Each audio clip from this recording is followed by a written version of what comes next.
Among the grave consequences of U.S. troops withdrawing from northern Syria was the potential for ISIS to reemerge, a worry that today intensifies. Here's Donald Trump's special representative for Syria and special envoy to the global coalition to defeat ISIS, Ambassador James Jeffrey, speaking on Capitol Hill earlier today. How many ISIS detainees have escaped? Does the U.S. have an idea where these individuals are? And is the U.S. able to monitor or effectively operate against ISIS, given the withdrawal of U.S. forces? Again, as Secretary Esper said, we would say that the number is now over 100. We do not know where they are. Almost all of the prisons that the SDF were guarding are still secured. The SDF still has people there. We're monitoring that as best we can. So in case you missed that, more than 100 ISIS detainees have escaped, and we, the U.S. of A., do not have any idea where they are.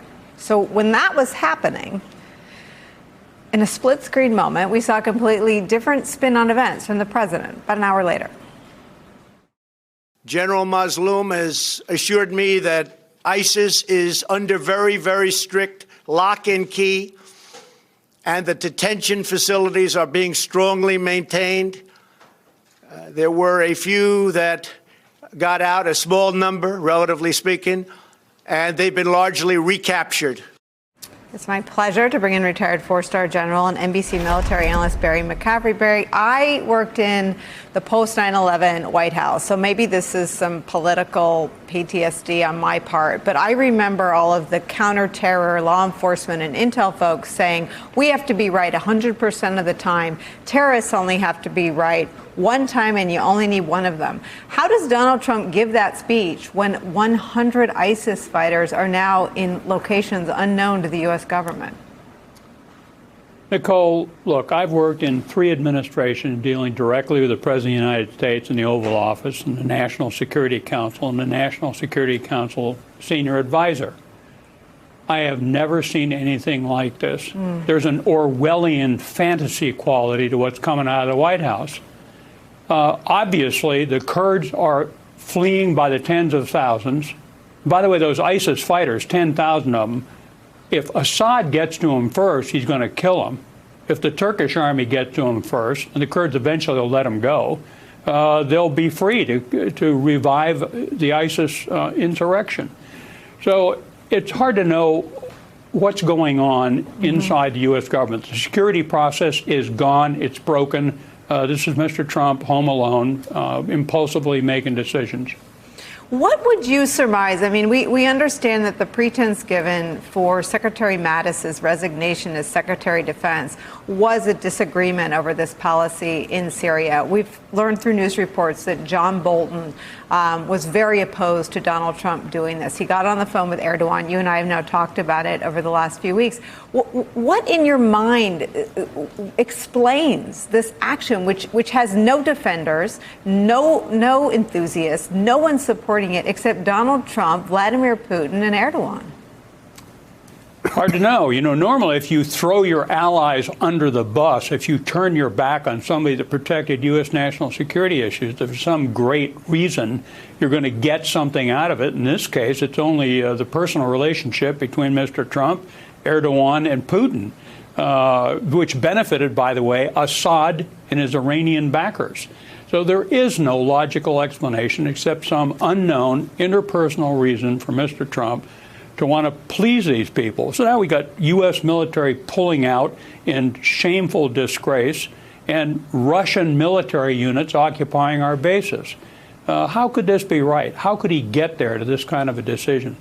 You know, General Hayden says that one of the reasons he speaks out and took the job at CNN was to give voice to the people in the intelligence agencies who are very reluctant to do that. I imagine a lot of people in the military feel that way when they see you. What do you imagine they feel, active duty military and generals at the Pentagon and stationed all over the world, when they watch this president on a day like today?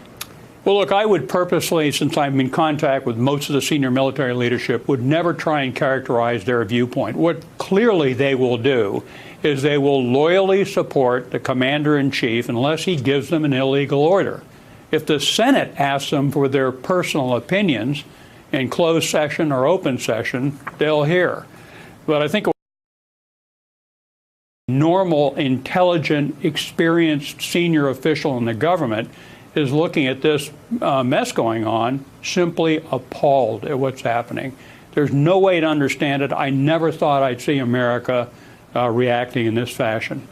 John Heilman, the Washington Post, writes it like this. Trump took credit for the ceasefire and suggested the agreement would save tens of thousands of Kurdish lives in the region, even though one day earlier, Russia and Turkey agreed to a plan to push Syrian Kurdish fighters from a wide swath of territory just south of Turkey's border, cementing Russian President Vladimir Putin's preeminent role in Syria as American troops depart and U.S. influence wanes.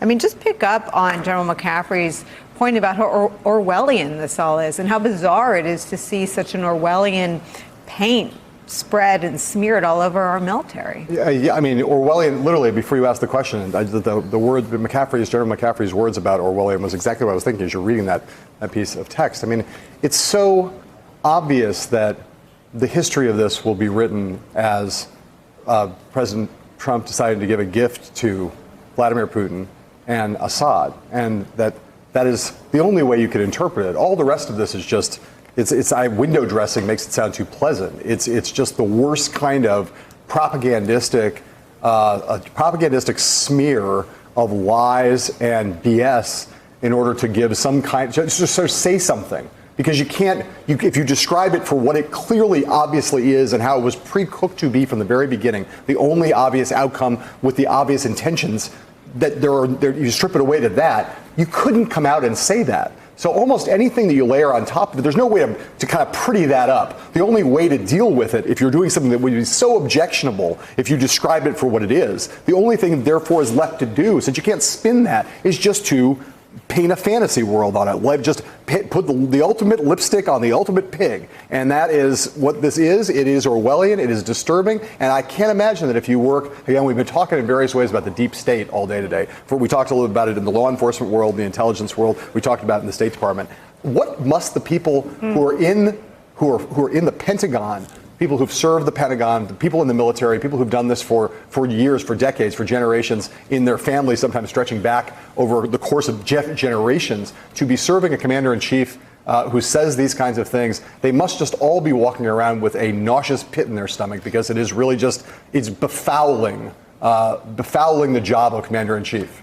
You know, we have a system of checks and balances in this country to provide a check on a president in exactly this situation. And the thing that's really disturbing to me is that it's not working right now. Mm-hmm. It's not worked, and that's what led us to this point, because the Republican members of Congress will not do their jobs. Yeah. So to them, I would say, do your job. Do your job. The American people did not elect you to just follow the polls, to stay in a job forever. This is not a lifetime appointment. Mm-hmm. And you should really truly put country over party and over your individual job. I mean, it has reached to the point where if you do not provide a check on this president, nobody knows where he's going to go next. And I think that, I wouldn't frankly want to serve in Congress if it meant not doing my job. General McCaffrey, there's a famous tape, I've watched it multiple times, of General Mattis when he was Secretary of Defense with some troops, where he said, things are bad at home, but you're the best of us. What would you say to our active duty military right now about this moment? Focus on your job, watch your own lane, obey the law, do not take any illegal actions. If you do, refuse them and report it. But look, there's 2.1 million men and women in the armed forces. They've had 60,000 killed and wounded defending the American people. I have considerable confidence so far in Secretary Mark Esper. I know the chiefs of services, General Mark Milley, the chairman, are first-rate, experienced, courageous people. We got to keep the military out of this. Now, this is the job for the media, for the American voter, for Congress, and for the judicial system to hedge in a rogue presidency.